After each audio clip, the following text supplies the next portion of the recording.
Alors, la dernière histoire que je vais vous partager, on est sur une mission de coopération en Chine. On a eu, suite au tremblement de terre dans le Sichuan, une mission d'aller former les pompiers d'élite pour leur apprendre en fait à traverser des ravins.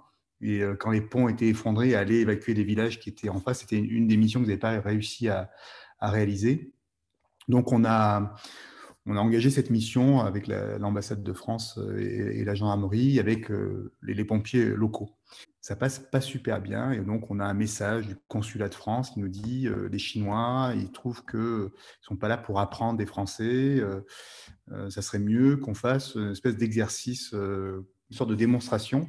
Et puis, à tour de rôle, on fait une démonstration. Donc, notre équipe de Chinois qui vient juste derrière, ils sont dans une logique de compétition, en fait. Hein. Le nageur, entre guillemets, descend au bord de la rivière. Et on leur avait dit juste une chose, quand vous traversez une rivière, vous ne vous encordez pas. Et là, à un moment donné, on comprend qu'il reçoit une consigne, en fait, de quelqu'un qu'on n'avait pas du tout identifié, qui lui demande de se rencorder.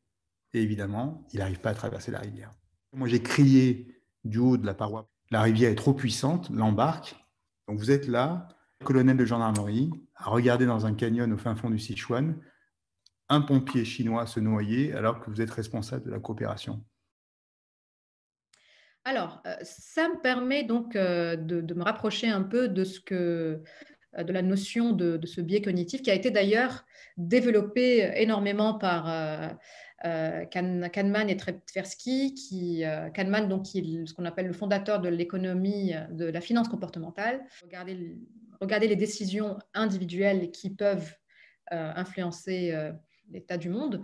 Et donc, il a décrit ces deux systèmes, système 1, système 2, comme étant deux façons de prendre des décisions. Donc, soit on prend des décisions avec ce système 1 que vous voyez, plus rapide.